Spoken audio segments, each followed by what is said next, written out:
에듀윌 유료 회원만의 명품 자료 서비스.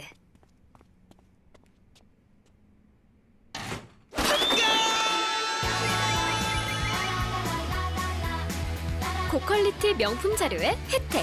오직 에듀윌 유료 회원에게만. 자, 다음을 보죠. 15번. 한글 맞춤법 띄어쓰기 문제입니다. 띄어쓰기 문제. 자, 보죠. 또 보기 자료가 또 친절하게 나와 있죠. 제2항. 문장의 각 단어는 띄어쓰기를 원칙으로 한다. 그렇죠. 단어가 뭡니까? 구품사죠. 명사, 대명사, 수사, 관형사, 부사, 조사, 동사, 형용사, 감탄사를 얘기하는 겁니다. 다음에 조사는 대신 붙였어야 되겠죠. 단어이긴 하지만. 세 번째, 의존 명사는 당연히 띄워야 되겠죠. 명사니까 얘도 단위를 나타내는 명사도 띄워야 되겠죠. 단위를 나타내는 명사가 바로 수량 단위 의존 명사입니다. 얘도 의존 명사예요. 의존 명사는 다 띄워야죠. 자, 1번을 보죠. 당신이 문득 나를 알아볼 때까지. 자, 볼 때까지입니다. 얘는 알아보다는 뭐죠? 알아보다는 동사예요. 동사에다가 리얼이란 관형사형 전성어미가 붙었죠? 자, 다음에 띄우고. 얘가 때가 뭔데? 때는 명사입니다, 여러분들. 명사예요. 그러니까 띄웠죠. 단어 다 띄우라 그랬잖아요. 근데 조사만 붙이라 그랬죠. 그래서 까지가 조사니까 조사는 붙였습니다. 맞죠? 2번을 보죠. 한국인만큼이죠. 한국인. 자, 이런 거 보세요. 만큼대로뿐 또 나왔네, 여러분들. 제가 만큼대로뿐 계속 나오는 문제죠. 만큼대로뿐은 A라고 했을 때 앞에 체언이 오면 이 A는 뭐로 변신? 조사로 변신한다 그랬으니까 붙여라 그랬고, 만약에 앞에 용언이 온다면 이 A는 의존 명사가 되겠죠? 명사가 되니까 얘는 띄워라. 그러면 한국인 뭐예요? 얘? 한국인. 얘는 명사잖아요. 명사. 한국인. 서양인, 중국인. 그럼 만큼 뭐로 변신? 얘는 조사로 변신. 그러면 얘는 붙여야죠. 띄워 쓰는 게 아니라. 붙여라 그랬으니까 탈락.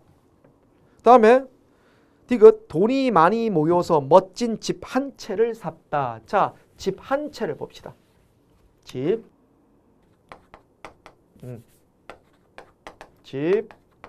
한 채.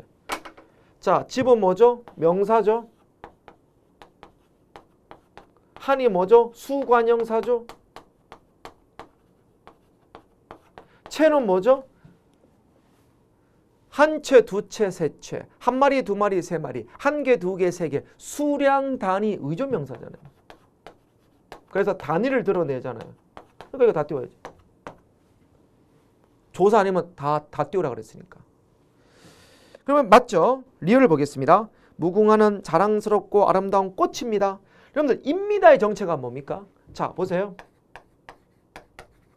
이게 띄워져 있는데 입니다는 여러분들 우리 서술격 조사 이다죠. 이다에다가 종결형 어미 비읍니다가 합쳐진 겁니다. 그러면 자, 보세요. 얘는 이런 조사예요. 얘는 어미고요. 그러면 어미는 당연히 붙였어야 되고 조사도 마찬가지겠죠. 그러면 얘는 꽃이 뭐가 되는 겁니까? 명사죠.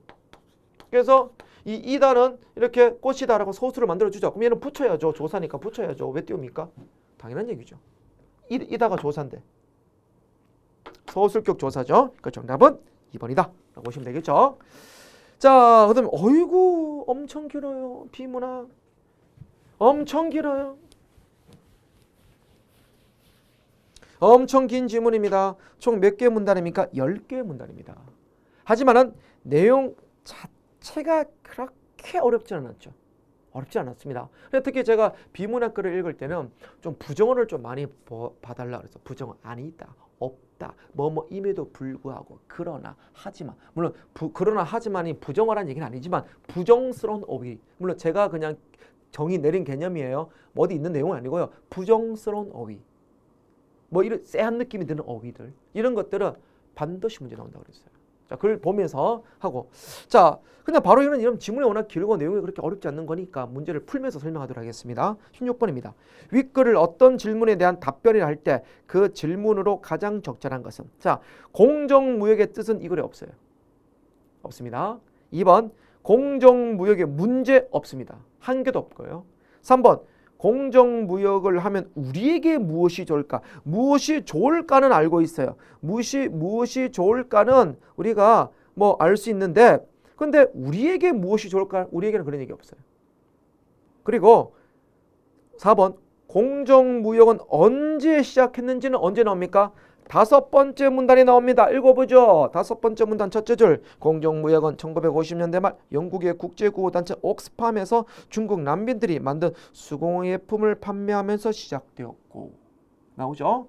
다음에 현재 실태는 어떠합니까? 그랬죠? 자, 그래서 6번 문단 한 통계에 따르면 7번 문단 스위스, 8번 문단 유럽과 우리나라, 그죠? 그리고 9번 문단 우리나라에도 2004년부터 시작됐고요. 10번 문단 그래서 2007년부터 우리가 윤리적 소비 실천이 협약식을 맺었다 하고 실제 사례 예를 들어주고, 그러니까 우리의 지금 모습을 보여주고 있는 거죠. 그러니까 현재 상황을 보여주고 있네요. 유럽, 우리나라, 그죠? 그래서 정답은 4번이 된다. 이게 되는 겁니다. 자, 다음에 17번. 윗글의 내용과 일치하는 것인데 1번 공정무역은 선진국의 대기업에서 시작되었다. 대기업이 아니라 국제구호단체에서 시작되었습니다. 어디서 나옵니까? 5번째 문단 첫째 줄입니다. 바로 옥스팜이라 나오잖아요. 틀렸고요. 2번 후진국의 빈익빈 부익부 현상이 나아지고 있다. 자, 2번째 문단 여러분들 3번째 줄 보세요. 뭐라 되어 있습니까?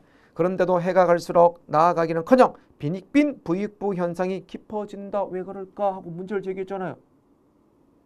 틀렸고. 3번 우리나라에서는 공정무역이 50년의 역사를 지니고 있다. 우리나라가 아니라 유럽이라 그랬죠. 어디 나옵니까? 8번째 보세요. 8번째 첫째 줄 볼게요. 이렇게 윤리적 소비 운동이 활발한 유럽에서는 공정무역이 50년의 오래된 역사를 가졌대요. 쉬운 문제네요. 그러면 4번일 수밖에 없습니다. 착한 커피나 아름다운 커피도 공정무역 운동의 하나입니까? 9번째 문단에 나오죠. 9번째 문단 나오죠. 9번째 문단 아래쪽 보시면 착한 커피나 아름다운 커피 같은 것도 이런 운동에서 나온 것이라고 한국의 예를 들었어요. 정답은 4번입니다. 자, 18번입니다. 밑줄 친 고유어 느낌에 대한 유의어를 한자어로 바뀔 때 옳지 않은 겁니다. 유의어라는 것은 뜻이 비슷한 거죠. 근데 느낌은 우리나라 고유어인데 얘가 한자어들이 많잖아요. 뭐 우리 줄 친 것처럼 뭐 기분, 소감, 감정, 감회 이런 것들 다 느낌에 다 유의어가 되는 겁니다. 그런데 보시면 1번 나도 잘 알지 그 느낌이 어떤 건지. 이 느낌이 뭡니까? 어떤 감정이죠. 자, 그러니까 이 느낌은 1번은 뭐 어떤 감정이죠? 어떤 감정이나 분위기죠. 감정과 분위기니까 기분과 비슷하죠. 기분과 비슷하고 2번을 보죠. 그 책에 대한 느낌은 정말 신선한 충격이었어. 이게 뭐죠? 어떤 마음속의 느낌 봐죠. 마음속의 느낌 봐죠. 그러니까 마음속에 느끼는 거니까 뭐가 됩니까? 어떤 소감이라 해도 되겠죠. 자, 다음에 3번입니다. 보죠. 전학가는 보람이를 배웅하는데 서운한 느낌이 들었어. 마음속의 기분이죠. 마음속에 일어나는 기분. 그러니까 느낌이 들었어. 어떤 감정, 마음속의 감정. 그런데 4번을 보죠, 여러분들. 어딘지 모르게 그들의 행동에 미심쩍인 느낌. 자, 미심쩍다가 힌트죠. 미심쩍다니까 뭐가 됩니까? 얘는 느낌은 뭐죠? 어떤 의심하다, 믿지 못하는 마음이 되겠죠. 믿지 못하는 마음입니다.